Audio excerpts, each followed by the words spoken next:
You are Locked On Texans Postcast.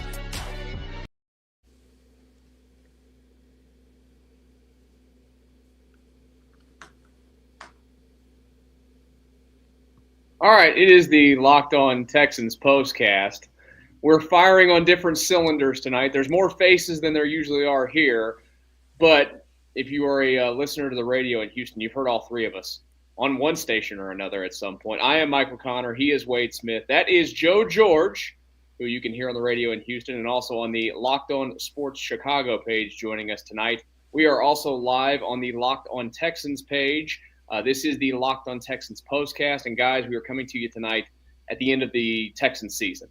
It is a very familiar end to a Texans season. They have never advanced past the divisional round, and that run continues tonight. We'll get into all of it as we move along. The disappointment from the offense.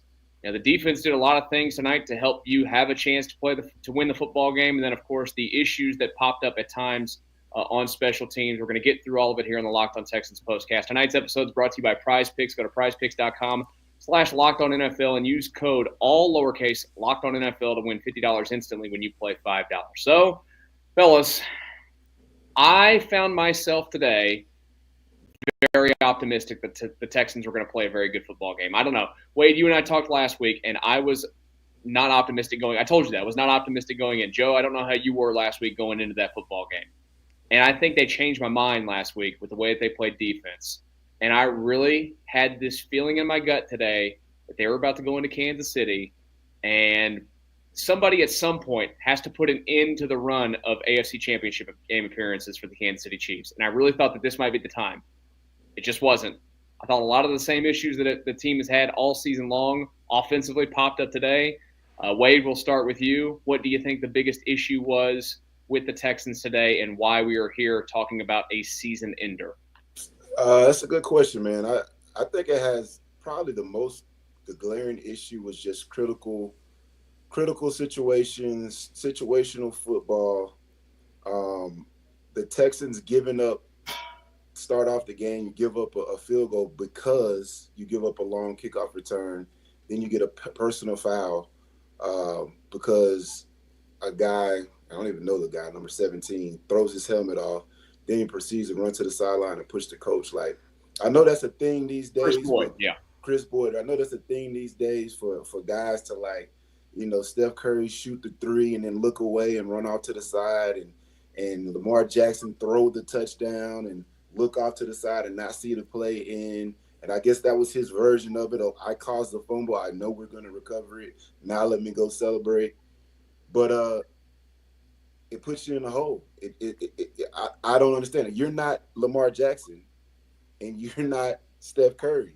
And it's the same thing with certain guys running and dropping the ball before they get to the end zone. It doesn't make any sense. And when you're not that guy, just play ball. You made a great play late in the play. Like, you forced a fumble after a 60-yard return. That to me, that's analogous of like celebrating after you made a tackle after a 20-yard catch. Like, I don't understand it. So stuff like that, the Chiefs figured out ways to score and took advantage of mistakes that the Texans made. And the defense played well, man. But the defense played well, I thought, throughout the game. They just didn't do enough in key situations. You scored a touchdown to tie the game up, but then you missed the extra point. Like, little stuff like that. You miss a field goal, a 55-yard field goal. I think it was debatable if they should kick that field goal in those elements with Kyrie Fairbairn. Like, you kick that field goal there as opposed to going for it or punting. Either way, I think would have been a better situation than you should have punted in that situation. But they kicked the long field goal. You miss it. Now the Chiefs turn around and score after that. And those little things, they compound themselves. That's not taking into account any of the stuff that just the Chiefs do well. Like, Pat Mahomes is going to make plays. Travis Kelce is going to find a way to get open in the playoffs and make plays. That stuff, to beat the Chiefs, they're going to do those things, but you got to play a cleaner ball game. And the Texans didn't play clean. As the game started to get out of hand, the offensive line started getting run through up front. And some of the stuff is just, you could just tell some of the rules they have, I just don't agree with them. It puts you in a bind. Some of the stuff that they were doing, you could tell it wasn't like there was indecision. They were doing what they were coached to do in certain situations, but you're putting yourself in a bind because you got a player running right in CJ's face, and there's no over route. There's no quick hot route for him to throw to get rid of the ball in those cases. Everything is still going deep downfield when you have issues protecting internally in pass protection. It doesn't make sense, and it finally caught up with the Texans in the most important game, and so now you lose to the Kansas City Chiefs. Joe? Yeah, I mean, I think we have to look at like the end of the game there when they're trying to get back into it, and the offensive line is just a disaster. Like, what, 3 straight plays where they come in without anyone, blocking a couple of the guys on the Chiefs, and they're getting right into Stroud's face. He even makes the one miraculous throw where the one guy gets his hand on it, which would have been the catch of the year for sure, but obviously doesn't come down with it.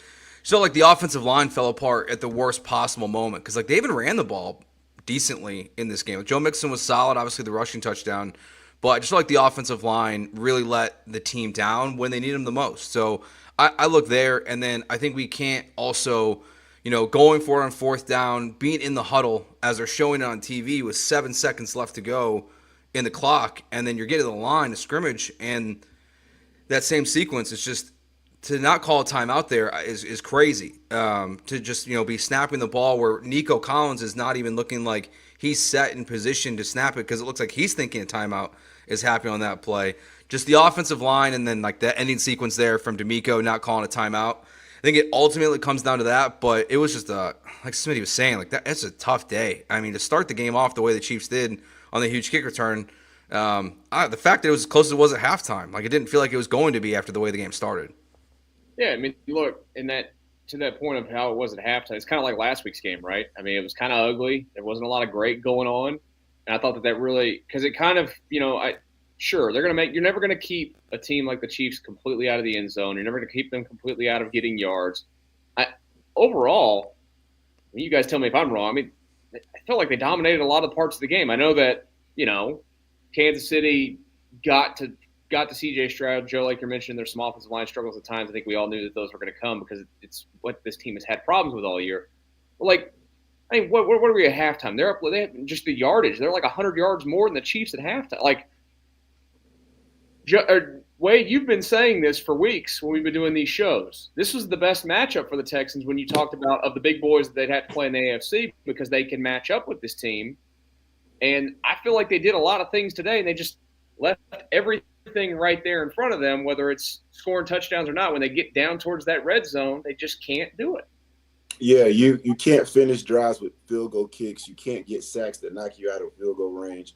The Texans did run the ball well. I didn't think they counter-rated it, but they ran the ball well. Mixon, 18 carries, 88 yards. That's 5 yards a pop. CJ did a good job using his legs throughout the game. He made a bunch of plays running the ball. They ran the ball well. Dari had a nice little run there, a little 9-yard run. Now, that was like a third and whatever, but it got them into field goal range. I think overall, defensively, I think the offensive line and the defensive line in the run game, they won their battles up front. I thought the defensive line did a good job of getting after Pat Mahomes. It wasn't what we needed so that you could get them to force a turnover, force a sack fumble, force an interception. But they got after Pat Mahomes pretty good today. Definitely improved on what they did in Week 16, where he came out that thing relatively clean. They did some good things in the game. I thought that Xavier Hutchinson played well throughout the game. I thought Mechie made a couple of good catches. I thought Nico was Nico. Dalton Schultz made a couple of plays in the passing game, but I thought Dalton Schultz in the run game and in pass protection was just he was the worst guy out there. When we talk about run blocking and then pass protection, pass protection is not just the offensive line. There's multiple times on the play that you were talking about before where they were running up against the clock. Dalton Schultz, he just gets run around, and then as he gets run around, he just kind of watches himself get run around and then watches the play happen. I'd rather just grab a guy and pull him on the ground, and then we have to punt the ball. You know what I mean? Call those, who knows how the play ends up if you get a holding play call right there. But show me like some, hey, this is for the season type of intensity when you're playing in the game.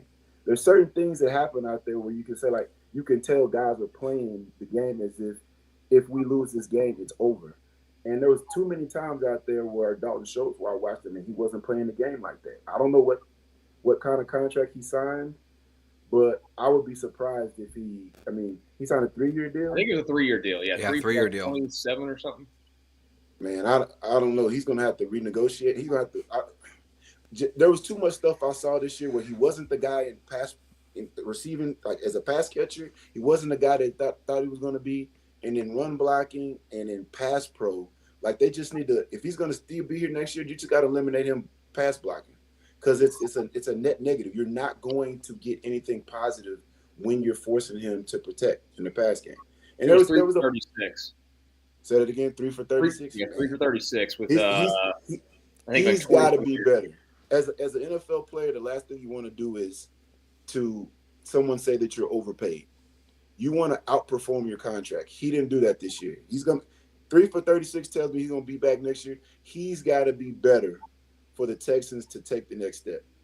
Period. There's guys and there's position groups that have to be better for this team to take the next step. He's one of them. Offensive line is another one. CJ is another one. But you got to understand that a lot of the stuff that we complain about with CJ, it had to do with the fact that he was getting hit upside the head. How many times did he get sacked a day? 8? Mm-hmm. I mean, that's crazy. And probably half of them was on the whole O-line and half of them was on the tight ends and running backs. That's just a bad distribution of pass protection. It was just a bad job. The philosophy up front, I just disagree with a lot of the stuff that they're doing, and it continues to show itself up over and over and over again. And that's the reason why the Kansas City Chiefs were able to close this game out, because the way they do things up front is not conducive to how you need to do things up front when you're running this offense and when you got the guys that you got in the offense. So they got to figure that out. They got to figure that out over this offseason, so they come in with a different philosophy of how they're doing things up front, because it's unforgivable that they got beat so consistently on simple TE games, simple 3-man games. 3-man games are things that you get excited about. Oh, y'all run a 3-man game? That's what did James Harden used to say? Barbecue chicken? That's barbecue chicken. That's an easy rep when they do that stuff. But against us, it was not an easy rep. We were getting beat on that constantly. And it was because of, you could tell what they're being told to do and the lack of sense of urgency that they play with when those situations come up. That stuff can be fixed. That's got to get better so that CJ can be better, so CJ can be CJ. I thought the Texans overall, they played a B- to B game, and they needed to play an A game, A+ game. They needed to play an A game to beat the Chiefs, and that's why they came up short. Yeah, I think the other thing for me too, like from the defensive side, like while they were great, I think Xavier Worthy was the only wide receiver with a catch for the Chiefs in this game, but Travis Kelce was just killing them in this game. I mean, even the Aziz one, the touchdown, it felt like Aziz is right there, and Travis goes right behind him for an easy touchdown.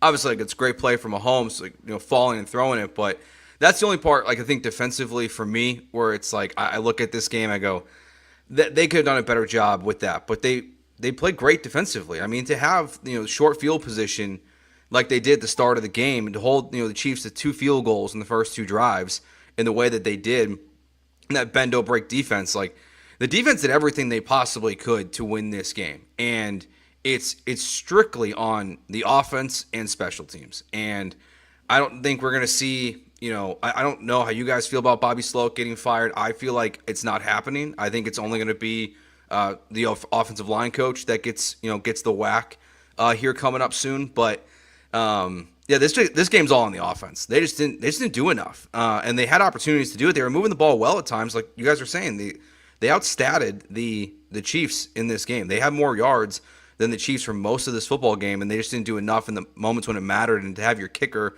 who's also highly paid, like Dalton Schultz is, to miss crucial kicks in this environment. just a bad game. Like, it was a good game, like for what it could have been, but it just everything that went wrong or could have went wrong. It's kind of like the season too. I mean, coming in, and we've talked so much about this, and Joe, I know you and I have even talked about this in the past. I mean, it felt like early on, the expectation was so high for a good reason. This team was built up in the offseason to finally be a behemoth in a conference that is stacked with behemoths. And then, football happens, life happens, injuries happen and whatnot. And they're not full strength or whatever. And they fought through that. But I think that, again, and Wade, you can definitely speak to this, there is always a difference in classes in the NFL, right, when it comes to these teams. And we are legit. I mean, we all watched the Brady. Wade, you played in the Brady era. This is the Tom Brady era again. What they're doing is stupid. They're going to the AFC Championship game 7 years in a row there in Kansas City. It's insane that you could pull that off. But if you don't take like a deep look in the mirror from this again today and see, like, yes, circumstances say that weren't completely put together today. But there is still a class difference between you and them. And if you want to be them, you got to do a lot of work. Yeah, you got to do a lot of work. And I thought that they did a lot of work in the offseason with the players they brought into the building. I think the thing that the Kansas City Chiefs have in their favor over a lot of the teams is they know how to replace their big-time guys that go out of the lineup better than anybody else in the league. The Chiefs still look like the Chiefs. They're not going to be as explosive, but like the key guys that they can't do without, those guys for some reason don't get hurt. Like Pat Mahomes, he's not missing, a buttload of time. Same thing with Travis Kelce. He's always going to find a way to be in the lineup. You can tell they're getting older. You can tell they're beaten up, but they're going to find a way to be into the lineup. Chris Jones, he might miss a game here or there, but when it matters the most, he's going to find his way into the lineup. And they just have a bunch of other guys that are role players around them that just play at a high level. And Spagnuolo does an excellent job on defense of replacing guys. And hey, we lose this big time corner, we all of a sudden we get this McDuffie guy. Now he's a big. He played a heck of a game today. Like they made just enough plays to win the game. That's the Kansas City Chiefs. They make just enough plays to win the game. And you got to respect that. Now, there's things about them that make them very unlikable. Like the way that Pat Mahomes is juking the stats when it comes to this quarterback protection rule, it makes him and it makes the Chiefs very unlikable because he is Pat Mahomes. He is this generation's Tom Brady. He's trying to chart a course to where he can be mentioned before Tom Brady. But when you get a personal foul penalty at the beginning of the game, now that's not his fault they made that call, but it was a weak call. Extends the drive. They end up getting a field goal out of that. But then later on in the game, you have opportunity to run out of the bounds. You put your foot in the ground, cut back inside, run a couple steps, then slide at the very last second. Don't get hit. Two guys hit each other, and they call a personal foul on that. Then later on in the game, he's running out of bounds. The guys pull up. He pulls this flopping stuff like he's, the Houston Rockets version of James Harden. Listen, dog, like, cut that part out. We don't need you to turn into a basketball player. That's why basketball got the issues they got right now because of the style of play. You're Pat Mahomes. Just play ball and stop trying to juke the stats and try to, like, game the system because these rules that they have in place are ridiculous protecting these quarterbacks. Like, if you're going to put your foot in the ground and run, then you're a runner. And you cannot tell me that the defenders, there's how can you expect the defender to not hit Pat Mahomes when Pat Mahomes will truck you? You're putting the defense in an impossible situation. And when you know that as a quarterback and you use that rule, you're in the locker room with defensive guys. You know the situation you have to deal with. I'm not a fan of that style of play. When you know it's a janky rule, you know who you are, you game the system because of who you are. Some people might say, hey, that's the mark of a champion. Nah, not the champion that I'm going to champion and support and be a fan of. Just go out there and beat the guys because you're that good. You have it in you to do that.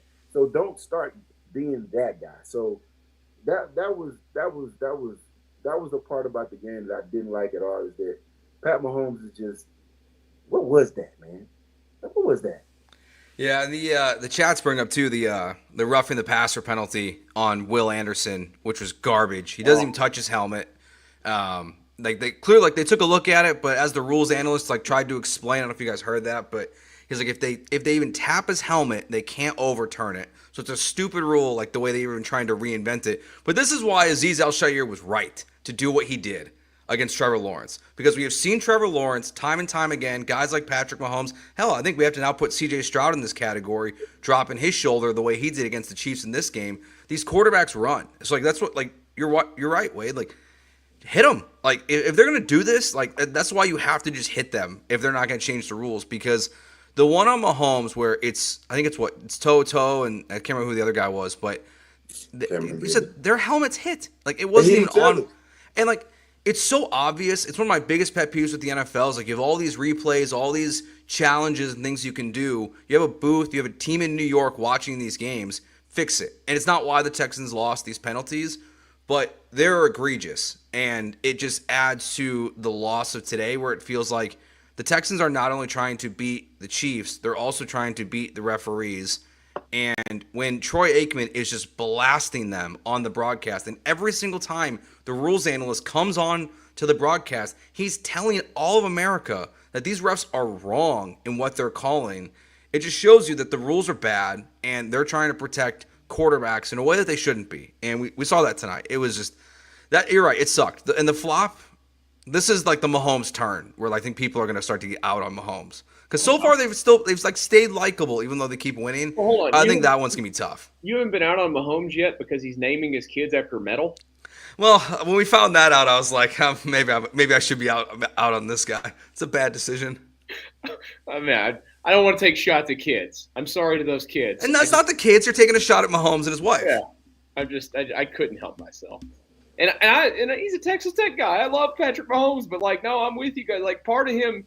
And this is the arc for every superhero, right? Eventually you become the villain. They're full on villain mode now. Nobody wants to, because you know what? It feels like it's inevitable. They're going to go back to the Super Bowl this year, and we're going to have to watch them again. Then we're going to get then you get the whole Taylor Swift. To me, it's Travis Kelce. Travis Kelce is the most unlikable one on that team. I don't like his brother either. I don't like him on TV. I don't think he's any good. That's just me. I just can't stand him. And then I got his brother out there playing with his floppy hair. And I've got a whole list of reasons that aren't honestly even suitable for this show. And we could have this discussion off the air of why I don't like him, because you go look at his arc of women throughout the years and what he's done. I'm not a fan of him. And I'm not a fan of having to see Taylor Swift every 10 seconds because I can't stand her music either. I'm sorry. I can't do it. Listen, I'm not mad at most of that stuff you mentioned. I'm not mad at. I mean, but I do think the difference between Tom Brady, when people disliked him, it was because, man, he always wins. Yeah. I always respected. I don't remember Tom Brady figuring out ways to slide at the last minute to get a penalty, or flopping when he's getting hit out of bounds. I don't ever remember feeling. But I mean, I am legitimately watching the game bro, don't do that. Don't be that guy. Don't be that guy. There's certain things that are unwritten rules that are like man code type stuff. Don't do that. You're Pat Mahomes. You know what I mean? You don't need to do that to be Pat Mahomes. Just be Pat Mahomes. Hopefully, the rule gets changed next year. To me, once you put your foot in the ground and you go north and south, there should be no slides allowed. I think if you slide at your own risk. There should be no protection. The first penalty, it was the wrong call, but you could see why they made the wrong call. He was standing up in the pocket. Will Anderson hits him in his shoulder, but it looked in his head jerks back. But I could see how the ref can get that call wrong. It was the wrong call, but I can see how you get that call wrong. He's in the pocket. You want to protect the quarterback, you're going to protect them in the pocket. I can get with that. I can understand that, because the quarterbacks are what drive the league, and that's where the money is made. I get it. None of these playoff games would be fun if it was Davis Mills versus, was it C.J. Wentz? Who was the quarterback? Who was the Carson Wentz, yeah. Carson said C.J. Wentz. Carson Wentz, CJ, and Davis Mills, and if when the Ravens play the Buffalo Bills, if it was whoever's backing up Lamar and whoever's backing up Trubisky versus Tyler Huntley? Huntley, maybe he might have. I thought he left though. I think he's in Miami. You're right. There. Yeah, but I get your point. Yeah. But people don't want to see that, so I get it. But if you're gonna protect them in the pocket. But once they get out the pocket and they run, especially in this day and age, when 70% of the quarterbacks can run and get you 15, get you a first down, run somebody over. That's the way quarterbacks are made now. You got to take those protections away. You are not giving the defense any shot.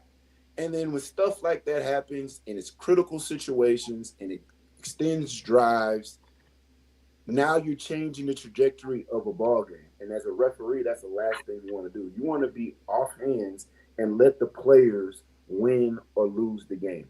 I think if all of the calls weren't called against the Texans, I think the Chiefs probably would have still won this game. But it probably would have been 20-17 or something like that. And we wouldn't be talking about the way the game is being called by referees. We could just say, you know what? The Chiefs, that was an excellent ball game. The Chiefs pulled out another type victory. Instead, we have to add this element to it because it's blatantly wrong. It just makes the game a worse product when you have so many talented players and two really good teams going at it. They just need to take that part out of the game, man. It absolutely didn't. Let's start to take a look at some of the areas for the Texans where they need to improve this offseason, guys, what they need to do, some key decisions that have to be made, and we'll continue that discussion here in just a brief moment on the Locked On Texans Postcast.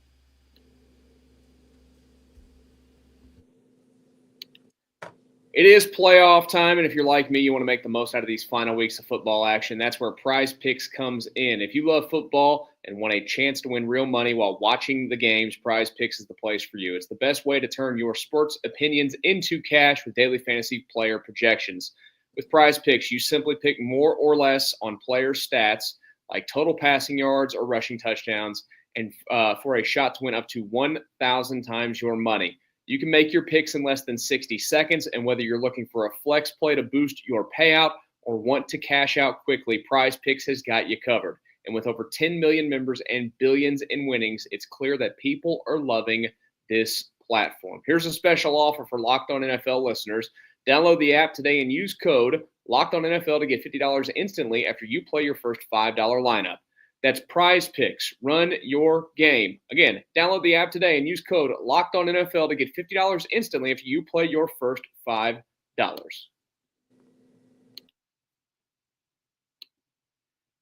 It is the Locked On Texans Postcast tonight following the season-ending loss to the Kansas City Chiefs. I am Michael Connor. He is Wade Smith. We are with you every single game after the Texans this season. That is Joe George who's joining us here tonight. You can also find Joe on the Locked On Chicago Sports page, which Joe gets to watch another Houston athlete now play in Chicago with Kyle Tucker going up there. Congratulations to Joe. Go subscribe to his page. Subscribe to the Locked On Sports Houston page. For those of you that are watching on the Locked On Texans page tonight or listening to this on the Locked On Texans audio page, we're not here replacing anybody. This is a completely different show. We're just live on both channels tonight. The fine folks at Locked On want us to grow these things. We're doing these things every game, and tonight, we're on both channels, Locked On Sports Houston, Locked On Texans. Subscribe to both channels. You get them all. And unfortunately, we don't have any more games to talk about. I think we're going to have some stuff cooking here pretty soon for off-season discussion on these channels that we'll get into when the appropriate time comes up for that. But, guys, it's a tough off-season ahead for the Texans because it's another year closer to a C.J. Stroud extension. Now, they don't have to do it just yet. But they do have 6 picks in the draft this year. They have their own first, second, third, fourth. They have the 5th round pick from Buffalo. They don't have a 6th. They hold a 7th, and they have a lot of decisions to make when it comes to other players. Of course, Stephon Diggs will be a free agent. There's a lot of guys, that are getting ready to come up on money. The offensive line needs to be reworked here and there. The number one thing for both of you going into this offseason that the Texans have to do is what? It's a good question, man. And the crazy part about it is because this playoff run is what it is, I don't even think about the offseason until the offseason gets here. I still have the player mentality, expecting them to be playing next week in Baltimore or in Buffalo. So when you think about, what the Texans need to do as far as players, I think that offensively, up front, as the season got on, they got better in the run game. I would say in the last, let's say, 4 games of the season, 4 or 5 games, the last quarter of the season, you started to see some incremental improvements in the run game with Joe Mixon. Saw Dameon Pierce break some long runs and have some good games as well. So they need to continue on that trajectory there. They got to figure out what they're going to do with Titus Howard at left guard. Blake Fisher played a lot at right tackle. I thought he played okay. I thought he played pretty good for a rookie. Overall, I thought he played okay. He's going to get better as, he got this experience under his belt. That's going to help him tremendously going forward. But the Texans have to figure out what they're going to do with the offensive line. To me, that's the first thing. And it's what they're going to do as far as in that room, who's running the room, what they're going to do with the personnel within that room. You got Kenyon Green that played, somewhat at the beginning of the season, dealt with some injuries, dealt with some bad play, got replaced, never really came back. You have between Juice Scruggs and Shaq Mason and Jarrett Patterson trying to figure out what you're going to do between those. Are any of those three the guy in any of those 3 spots? How's Titus Howard? Is he going to move back to right tackle? He's going to stick with left guard. I think. Is he going to be on the team? Yeah. That's a legitimate question, but I have a hard time trying to rationalize letting him go. I don't know. I have a hard time rationalizing them letting him go because his contract is a lot more friendlier than some other contracts. And remember, when you let guys go, they have to be replaced. You have to bring somebody in that is of equal or greater ability in order for your team to get better. And you can get better if the guy you bring in plays as well as him, but it's not getting paid as much, because then you can supplement at a different position and get better there. But you can't take a step forward because you get rid of his contract and then take 2 steps back because the guy that you replace him with is worse than what he was. And, Tunsil, I believe Tunsil will be back. Besides that, I don't know how things are going to work out with the other 4 spots on the offensive line. So, to me, that's the number one thing. You got to protect C.J. Stroud. You saw what happens when he gets beat up. He doesn't look like C.J. Stroud, like the C.J. Stroud you saw last season. So, number one thing, I had to talk my way through it because I had to figure it out on the run. You put me on the spot there. It's the offensive line getting it worked out. And that seems like it's always been, over the past, I don't know how many years, that's been the issue. We got to figure out what we're going to do with the offensive line.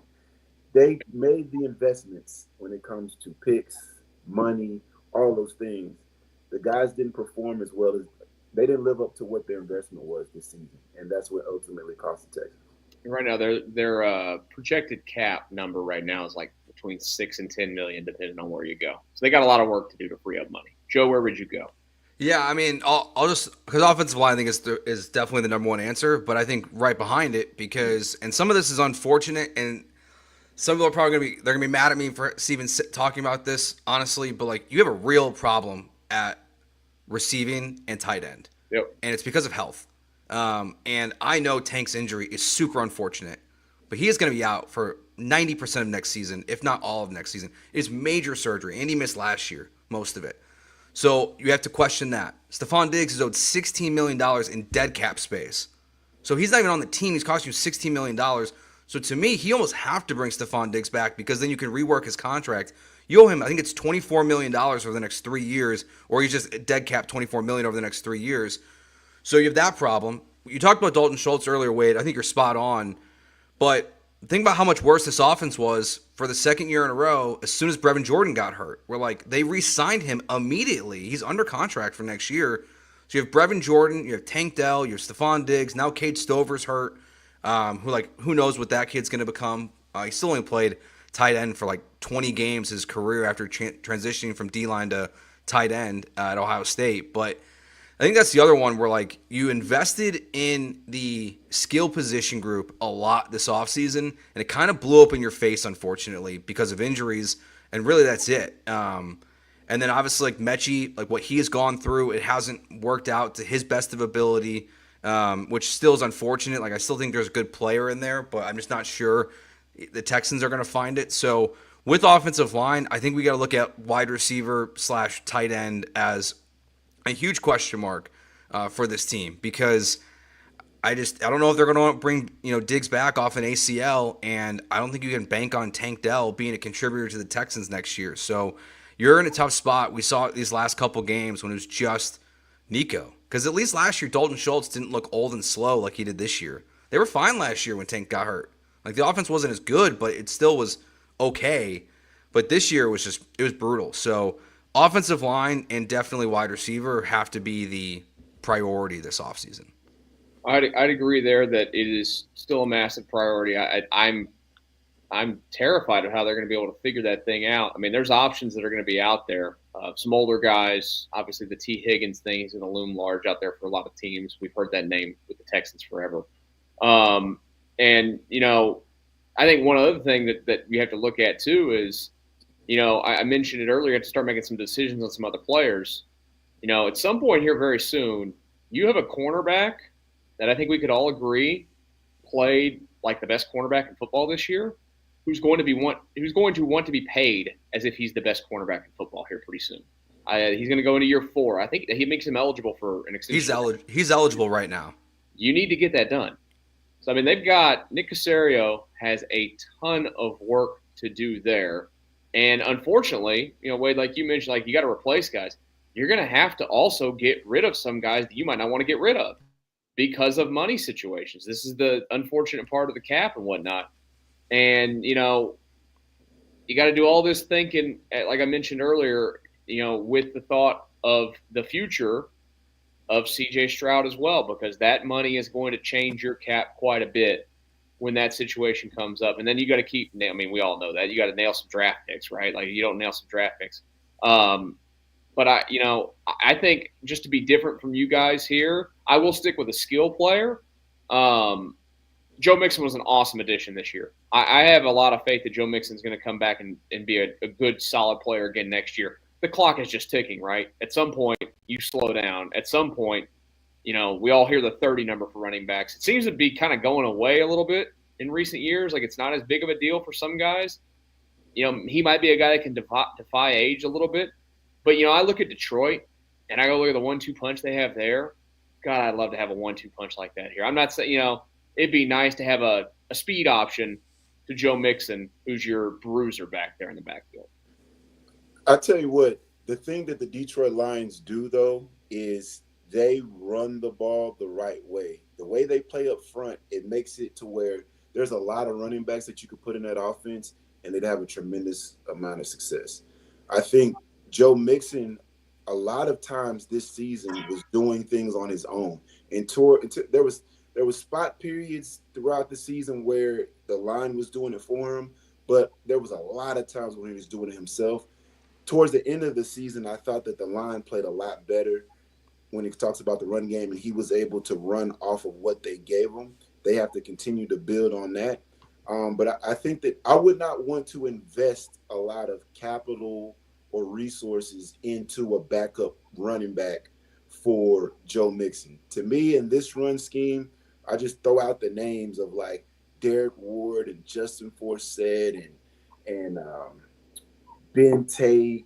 There was a lot of running backs that had a lot of success running behind this same type of scheme that you didn't invest a lot of resources into, even though I think Ben Tate might have been a second-round pick. But you had a free agent. You had a free agent being Arian Foster. So to me, that kind of offset the fact that you put a second-round pick in that position. But I wouldn't want them to invest too much capital in that position. But I do think they need to get a running back that can run that outside zone scheme and can run in that has more experience in that to be the complement to Joe Mixon. I think that's a change they can make. But the thing about it is the way Dameon Pierce played towards the end of the season, it's like Do we need to move on from Dameon Pierce? Like, he does a good job, I think, in the return game.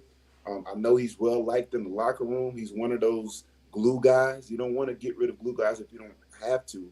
So I think what Joe mentioned as far as the receiving position, I do like what I saw at Xavier Hutchinson this year. I think he's somebody that you want to keep around as long as you can. But you got to figure out something what you're going to do with Stephon Diggs. To me, if you can work him into some type of friendly contract because he got hurt, because he missed so much time, he can't be looking for top dollar. And he sees how close we are here.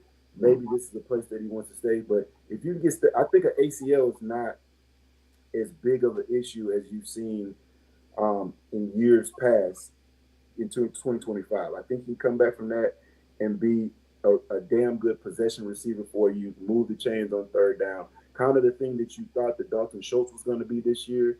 You know, Stephon Diggs can be that for you next year. Nico is Nico. I think Nico is going to continue to get better. You know, keeping him healthy is going to be paramount. But drafting a receiver, I would not mind drafting a receiver one bit. And this is the thing with the Texans. Remember, Nick Caserio drafted Nico Collins. Nick Caserio has done a really good job of hitting. You talked about, somebody mentioned, maybe both of y'all mentioned it, that they got to hit on some draft picks. I really love a lot of the draft picks that the Texans have hit on, especially on the defensive side of the ball. Like the Bullock pick, that's an excellent pick when you get him in, was it third or fourth round? I think third round. Yeah, third round. And then last year was a second round pick. Round pick. Like, those are Petrie. Get Petrie back next year. Like, they missed Petrie a big deal once he went out for the rest of this season, and they would have loved to have Petrie today. I thought some of those guys that stepped in, I thought Brian played a good game. I thought that I thought Murray was in the right position and made some plays this game, and of course he had the pick six last game. I don't have really much to complain about when you talk about the Texans' defense. I thought that Azeez had a rough day at the office today, but honestly, there's a lot of guys that line up and have to play against Travis Kelce that have rough days at the office. Like, you're not the first. You're in a long line of guys that had to line up against that guy and didn't have a good day at the office. Defensively, they got to get healthy. They got to add on to what they already have. And you mentioned Darius Stingley. Take care of him now and get it over with and make it a cap-friendly deal so that you can make other maneuvers. He's a guy that you want to pay as soon as possible, and you're going to be happy when you do it, because he doesn't strike me as the type of guy whose character is going to change one bit. He's still going to listen. I'm looked as the best, and I'm going to show you I'm the best each and every day, each and every play, each and every season I go out here. And so take care of him now so that you can still work around him, especially when you know you got CJ coming up in the next year or so. Yeah, I feel like obviously everything like sucks right now. Like, you know, think about the Texans and like how the season ended, how the season went. I do think, like, I'm curious, Wade, like what you think, just like how much the offensive line coach will change everything for this team if they get the hire right. Because you're talking about the draft picks. I mean, it's Tank, it's Nico, it's Mechie. I think I still give him credit for. He drafted Hutchinson. He's drafted all these guys on offense, all these guys on defense. You know, your top picks, yes, all hit like crazy with CJ, Will, and Stingley, but they really feels like the misses are, and I don't know if they're misses yet. It's your weaknesses are the guys you drafted with Patterson, Scruggs, Blake Fisher's a rookie. Like, does an offensive line coach, like, does that give you confidence that these guys can just be fixed in one offseason, that they don't have to like replace three of them, or are they replacement level guys? You talking about the actual players? Yeah, the actual players. Yeah. I think if they have the right offensive line coach, it might change the temperament of some of those guys and change their approach and change kind of how they view things should be done. And at that point, you can say, all right, these guys can't do it that way. We need to move on from these guys. I think right now, I don't know yet. I see flashes of it here and there, and it's like, to me, it's like stuff that because of their own innate thought process that they're doing things a certain way. I think them having the right offensive line coach in combination with Bobby Slowick doing a better job when you're in hot situations, giving CJ routes, crossing routes, stuff over the middle, things that he can get out quick right now. Like, that type of stuff working in conjunction could transform this offense to being underperforming to being elite. You have a quarterback that if you protect them, can be elite. He's shown himself to be elite when he was protected. So you have to protect him first so that he can be elite again. You have an elite receiver. You have an elite running back. When you have a lot of elite pieces like that, and then you supplement them with guys that are role players that will just do their job, you can turn this offense from underperforming into one of the better offenses in the AFC. And so, and if you couple an offense, let me get into Madden ratings. If you can have a Madden rating offense that's like an 85, 84, 85 offense with this defense that's like a 91, 92, now you're competing with the big dogs. And, you make a couple more plays here or there, you're protected up a little bit more. But also, in addition to that, you can have all the right players, you can have all the right schemes and all that type of stuff. Guys have to go out there and make plays, and health is something that you really can't control. And, until like, I would have loved to see what this game would look like with Tank Dell and Stephon Diggs and Nico Collins. I would love to see what it was like. We didn't really see that much this year at all. And I don't think we're going to see it next year either. So you have to figure out a way to make this offense to be better. I'm not expecting it to be what we thought it was going to be at the beginning of the season, because I thought it was going to be, greatest show on turf. I thought they had the pieces in place to be the greatest show on turf. The issue was they had issues with the offensive line early on in the year, and you had guys getting injured. And I think Bobby Slowick didn't really get into his groove early on in the season. I think as it went on, I thought he got better. I thought he did well for himself this last month of football. I thought Bobby Slowick was not the reason that you pointed why the Texans had any kind of failures. You go back and watch that Ravens game. That was the last game where the Texans looked putrid. A lot of that was just guys getting beat up. That wasn't Bobby Slowick stuff. So I think it would be a key thing is getting an offensive line coach that might have a little different temperament and philosophy up front of how they get things done, to where simple stuff like TE games and nose tackle instance, around stunts, 3-man games are getting home consistently early in ball games for your young quarterback, and then you expect that guy to be who he was the year before. It just you're asking a lot. It's impossible to make those asks. So getting that stuff fixed, I think, is the number one key for the Texans. We did this in the regular season, but now that the full season is behind us, let's kind of go through and evaluate some of the key pieces of this team, what their season was like, who's going to have to improve the most, and we'll do that here in a brief second on the Locked On Texans Postcast. This is a message from our sponsor, Intuit TurboTax. Taxes are waiting and wondering and worrying if you were going to get any money back. And then waiting, wondering, and worrying some more. Now Taxes is matching with a TurboTax expert who can do your taxes as soon as today. An expert who gives your taxes their undivided attention as they work on your return while you get real-time updates on their progress so you can focus on your day. An expert who will find you every deduction possible and file every form, every investment, everything with 100% accuracy. All you can do, of course, is get that money back, the most of it, guaranteed. No waiting, no wondering, no worries. Now this is Taxes. Get an expert now on TurboTax.com. Only available with TurboTax Live full service, real-time updates only in iOS mobile app. See guarantee details at TurboTax.com/guarantees. Locked On Texans Postcast. I'm Michael Connor. He's Wade Smith, former Texans lineman. That is Joe George, who's joined us here tonight.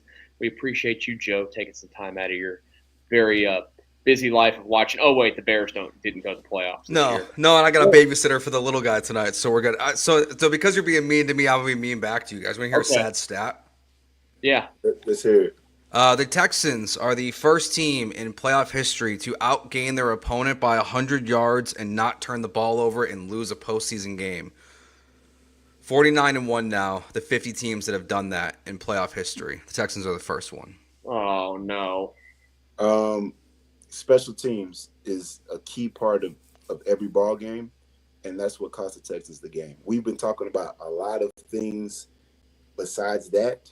We've been talking about the offensive line. We've been talking about Travis Kelce making plays, all that type of stuff. But the special teams really let the Texans down today. Multiple times, whether it's missed field goals, missed extra points, personal foul penalties, long returns, short punts when you're backed up. There was too many things special teams wise that cost the Texans in this game. You talk about the field position game. You talk about hitting yardage. That's where the game was lost by the Texans, was the special teams. And I apologize to those that are watching. We're 50 minutes into the show and we didn't really hit that part yet. Yeah. That was key. And Frank Ross, to me, is one of the best coaches on the staff, and he does an excellent job. But guys let him down today. I didn't even mention I think it might have been 1 or 2 holding penalties on kickoff return too. It was a rough day at the office for the special teams, and that hitting yardage was the difference when you're playing a team like Kansas City on the road, and it's the Chiefs. That part's got to be a given. You got to make a play on special teams. You got to fake a punt and make a play. You have to break a long return, or you have to pin them back, and that you have to be a plus aspect of the big three. The Texans won on offense. I think they won on defense. Pat Mahomes had 177 yards passing, dog. 177 yards passing. He made 1 touchdown, and it was on a Superman play. Like he had to be Pat Mahomes to make that play. When he's diving, as Mario Edwards is about to sack him, dive and make that throw to Jason Kelce. There's not a lot of quarterbacks that could do that. I thought the Texans defense won their aspect of the game too, but special teams cost them all those hitting yardage. That cost the Texans. That's why they lost the game. You know what was the one missing thing, maybe, if I can complain about anything today from the good things that you're talking about there, Wade? And look, the Chiefs haven't done it in forever. I know they had a couple fumbles that they recovered, but the Chiefs didn't turn the ball over. Mm-mm. I think they haven't turned the ball over since like November or something. Something crazy. I mean, look, to play that team, you have to create a turnover at some point. You have to flip the field somewhere. No, Stingley, that peanut punch he did, Worthy, where it comes out of his arm, it just happens to land in his left arm. Like, if that thing flies out, like who knows how different this game changes. And that's what I think is also what sucks about this game is there are a lot of what ifs, right? Like, it's 3-0. The bad Will Anderson penalty happens, so then the Chiefs keep going. They kick the field goal, so it's 6-0. You have, obviously, the other Mahomes penalty that happens in the game, but Stingley nearly gets that fumble. There's just like a lot of very just like what-if moments in, to Wade's point, if they had someone that could kick the ball through the uprights on a consistent basis. Maybe this game goes differently. It's a bummer of a game because I feel like they should have won this game. Yeah. In a season where you had a lot of games that, frustrated you, like really badly at times, some really great wins, a couple of really bad losses, to have it kind of end on a game where, you're undermanned and you're in the opponent's territory that they just don't lose at, and they've never lost in the divisional round with that quarterback. I mean, it just sucks. It absolutely does. Let's get through them real quick, guys. Just kind of wrap up our final thoughts on players this season, and of course, we'll start with the head coach, DeMeco Ryans. Year 2 of DeMeco, 10-7, 2 consecutive seasons, 2 divisional round losses in a row.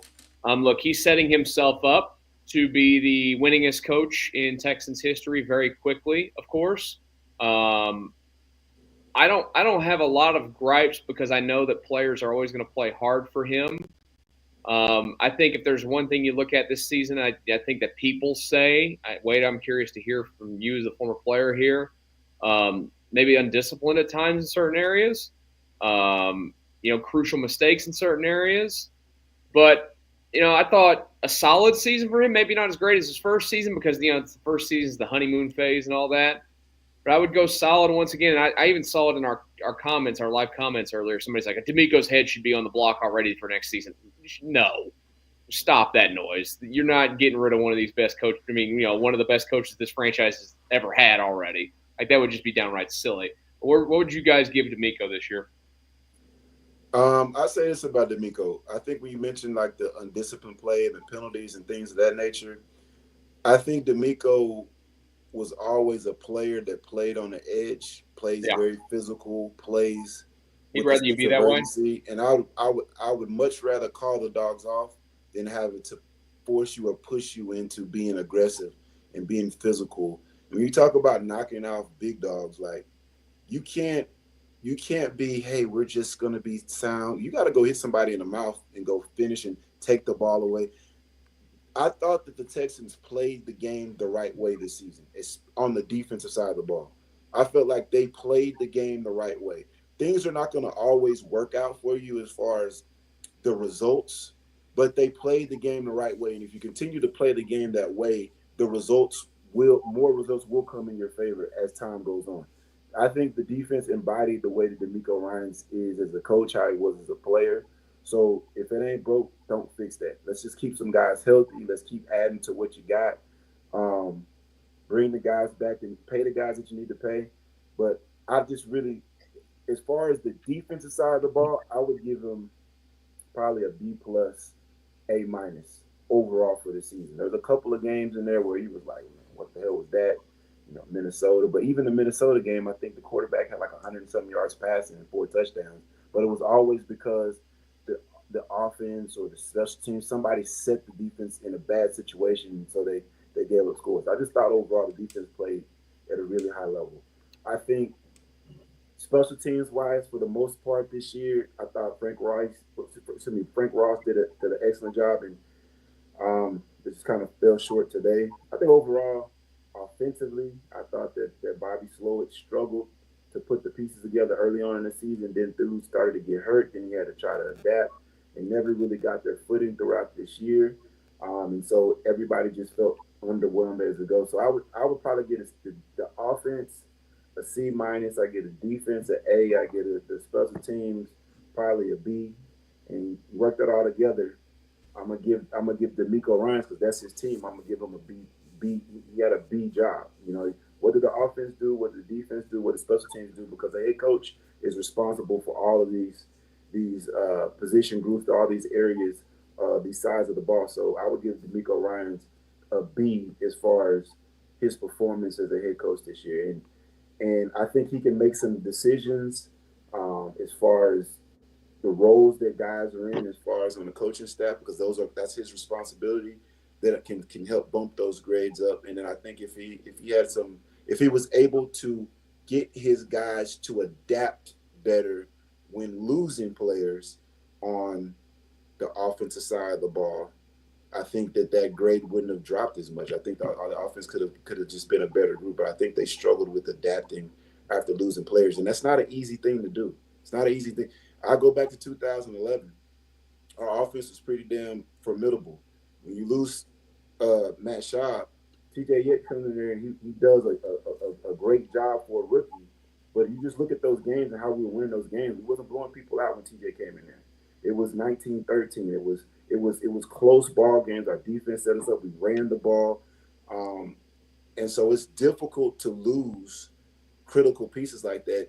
Andre Johnson missed a bunch of games that year too. We weren't as explosive as an offense, but we were able to run the ball. We were able to utilize Arian Foster, do some of the things that they did with Mixon this year. So it's not an easy thing to do, but the problem is that the teams that you got to beat, they do a pretty damn good job of doing that. And so in order to beat them, you have to be better at that yourself. So I'd give DeMeco Ryans a B. Joe? Yeah, I'm with you. B for me too. I'm not gonna. It's like what's he supposed to do? Tell Laremy Tunsil to stop having false starts? He's been doing that since David Culley was the head coach of the team. Like it's what Laremy Tunsil does. For me, for DeMeco, where the grade really comes in is you have an offensive line that is a disaster. You are the head coach of this team. You have allowed a offensive line coach to come in and who has never coached in this system before. He's never coached in the San Francisco scheme. He's never worked in a Kyle Shanahan offense. I think that's a lot of the reason why we saw the struggles that we did this year. He didn't know how to coach them properly. I think it's fairly obvious. He's got to go. I think that to me is if you're going to hire a defensive head coach, the hardest challenge is when the offense is going. I think that coach has to be more cutthroat than others. He has to make quicker decisions about who's in, who's out. And I am pro Bobby Slowick being fired. I do not think that's going to happen. So I give them a B because I think overall, they had a good year with all the injuries. They've won 20 games in the last 2 years. They've won 2 playoff games. They've lost to the Chiefs and to the Ravens. for me next year, like already looking ahead, like one of the big marker games will be what they do against Baltimore, who will be on their schedule again. Like you've gotten embarrassed 3 times by the Baltimore Ravens. Your offense hasn't scored a touchdown in those 3 games.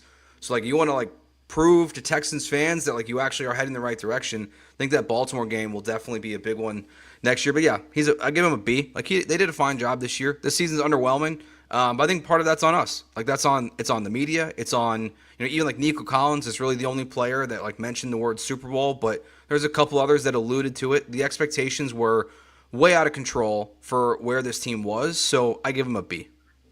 I think that's a solid grade. We'll go to the I guess the most important player in everybody's minds to kind of wrap it up here on the season. This now includes 2 playoff games. C.J. Stroud. It was. It's a guy, Wade, you mentioned it earlier. He got beaten around all season long. Way too many sacks. I think at times he played scared from those. You could see it. And then you saw a couple instances tonight where he got some protection, and then he expected there to be that kind of protection the next play, and then, he gets sacked. But I think that he really, I know he had the interception in the Chargers game, but I really felt like tonight he kind of showed a growth moment when he went out there, kind of, a little bit like the fumble play, but to go out and to have some of those runs and lower the shoulder. And it was kind of like to me, the CJ Stroud, I'm a grown man. He's a grown man, but like he's a young grown man. Tonight he felt like a little bit like a grown man. I think this final game bumps my overall feelings from an up and down season for the expectations we had based off his rookie season. But where would you guys land on CJ's second year in the league? This is tough because I feel like you have to grade it on a curve, because I feel like that the pieces around him, especially the pieces in front of him, had a direct effect on a lot of the issues that you saw to CJ Stroud this season. Now, there was times this year, there was a lot of times, too many times this year where CJ Stroud was inaccurate. And I don't know if he had some type of injury. I don't know if he's been an accurate quarterback his entire life. There's never been a time in his life that he was an inaccurate quarterback. There's never been a time, but that's been the case. There were I forgot what game that was. What game was that where they missed 4 or 5 passes? We talked about it. We did so many games. I know. But there was a game where normally CJ might miss 1 or 2 balls. Might have been Baltimore. 4 or 5. Was it the Baltimore game? Might have been. I think it was the Baltimore game. That was the reason why that game got out of hand, because he had guys open and he was just missing. I just felt like he got, and I don't like to use certain words, he just kind of had PTSD. He was getting beat up in situations where you're not supposed to get beat up. You have to build a trust with the guys that are in front of you that, hey, when you're in certain protections, I'm protected, I'm good. I can scan down the field, I can go through my progressions and make my reads and make the throw and deliver the football. When you're getting hit in situations where that's not when you should be protected, and you're getting hit and you're getting sacked and you're getting blasted, it wasn't like he was, there was 2-hand touching him down. CJ took a lot of big shots this year. And it was in situations where he shouldn't be taking hits. I think that directly affected his grade. I think if you're just looking at it 30,000-foot view, just outside looking in, you're not really paying attention to really what's going on, I would say he probably had a C+, B- type year. But I think that when you grade on a curve and you look at the reason why he was, these things happen, I'm gonna have to give him a B as well. I think CJ Stroud overall, because those things directly affect your ability to play at the level that you played at before. Because I thought last season he had an A season, A+ season. A rookie that came in and did what he did, put up all the yards he did. I think he had 5 interceptions last year. He had an excellent season, A to A+ season last year. This season, I'm going to grade him on a curve and give him a B. Like I said, if you just look at it, you scan out, you just look at it outside looking in, C+, B-. But with me seeing and looking closely at the stuff that he had to deal with that he shouldn't have had to deal with, I'm giving him a B. So I go C+ for CJ. Because ironically, Michael, the thing you said that you liked the most is actually what was pissing me off the most about that CJ he didn't Stroud. run the ball? Dude, man, we saw it's why I fell in love with CJ. It's why, like, from the beginning, I was Team CJ over Bryce Young going to the draft. It was the Georgia game. Then we saw it the last 2 weeks, man. Like, use your weapon. You have them. I saw DJ Bieniemy tweet. He touched 18 miles per hour on that first run, the 29-yarder. Like, two 25-plus yard runs that are wide open. They've been there all season. He just doesn't take them. So it's kind of annoyed me that he, like, only runs. I get it. He's trying to conserve himself. Like, maybe that's the strategy. But I think to the inaccuracy point, like, the interceptions last year, all of them were very just, like, they happen, right? This year, he had a bunch of interceptions where just, like, they're just god-awful throws. So that, to me, is where it does factor in with the offensive line. Like, obviously, like, your concern is that, like, you don't want him to be Sam Darnold, who's seeing ghosts when there's no pressure coming, but he's feeling pressure. So I give him, like, a C+. He was good this year, but they also were the, like, 26th or 27th best offense in the NFL in the second half. They averaged less than 10 points a game in the second half, and they went 6 or 7 weeks without scoring, it felt like, in the second half. So they're just a disaster in the second half of games, and I think a lot of that is the other guys around them, but you are the quarterback of the team, and I feel like some of that has to fall on you, so that's why I go C+. All right, we'll wrap it up here. Final thoughts and expectations for next season. I will start and say,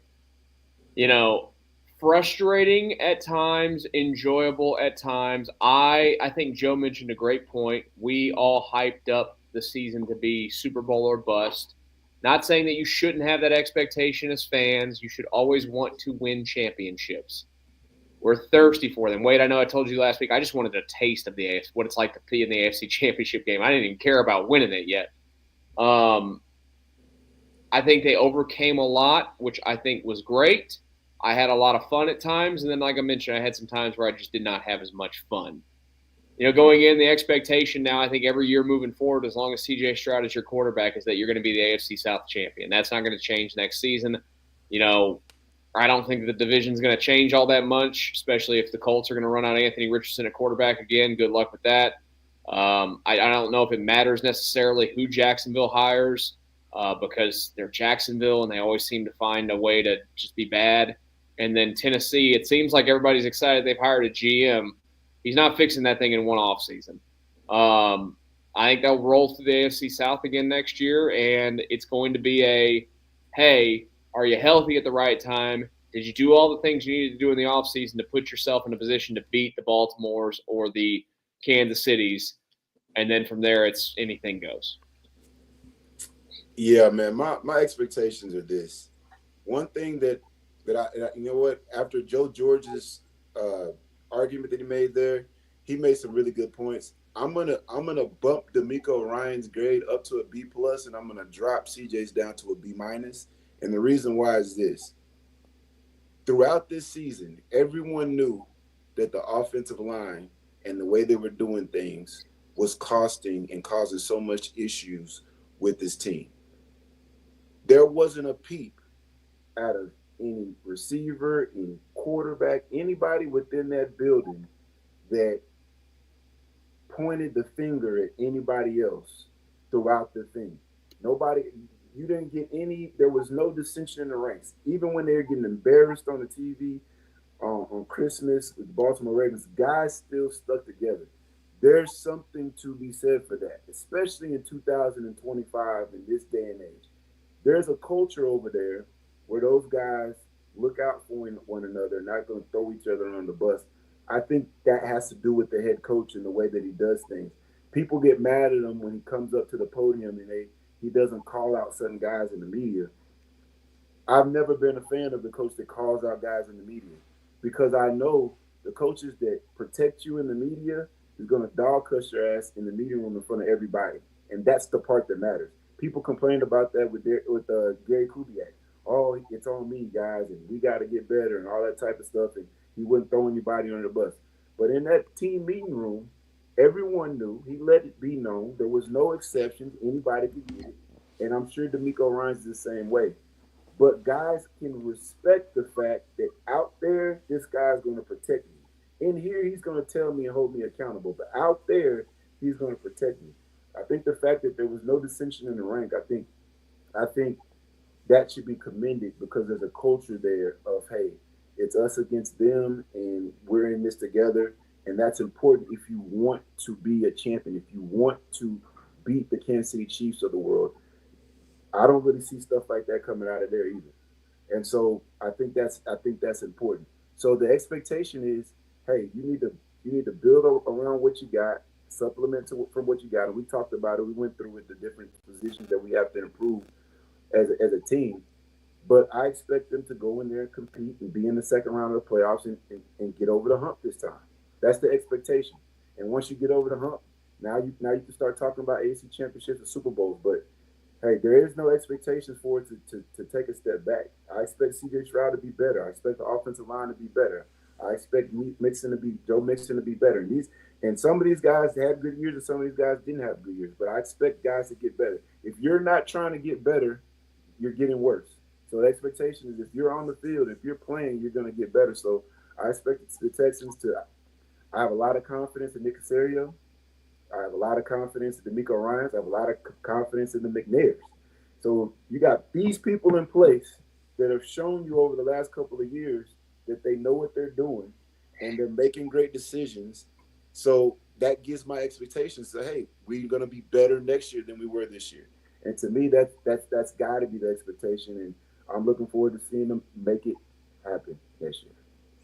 Yeah, I think while you referenced earlier, Michael, the people in the chat who are calling for D'Amico, I think that's crazy. Mm-hmm. But I think it's time for expectations to tick up a notch here in Houston for this team because you've won 20 games in 2 years, you've won 2 playoff games. The expectation for next season should be to win 11 or 12 football games. You have a much easier schedule next year. It's 18th in the NFL, so it's not the hardest schedule like it was this year. So your schedule's easier next season. Your division sucks. Whatever Cam Ward or Shedeur Sanders is for the Titans, oh well. The expectation should be to win 11 or 12 games and go to the AFC Championship game. It is the logical next step for the Houston Texans. And I don't think we should be saying that with C.J. Stroud as your quarterback, that being one and done in the playoffs is good enough. He himself, also do no podcast. That's expectation number 1 for me. But he himself said he's a better quarterback than Josh Allen. He said it this last offseason. He ranked himself as the 3rd best quarterback in the NFL. Prove it. Like next year's the year to prove that you are the guy. Get to the AFC title game. That's my expectation for next season. I think it's fair. I think it's absolutely fair. What I know is also fair is that you guys joined us tonight. We appreciate you, and I know that it would be fair if you would reciprocate the love to Joe George's page, the Locked On Sports Chicago. Even if you don't love Chicago sports, just go and hit the subscribe button. Check out Joe. You can look at his mustache. Yep. He doesn't want to do that. And Joe and I will actually get together, I think, here pretty soon. The Rockets and Bulls play again here pretty soon. Yeah, Rockets, Bulls. We'll do a postcast for that little cross one. We missed our first opportunity because I got stuck on a tarmac for 3 hours thanks to weather delays on the airport. And then hopefully we'll be back next season doing all this again. Wade, it was a blast this season. I had a lot of fun with you.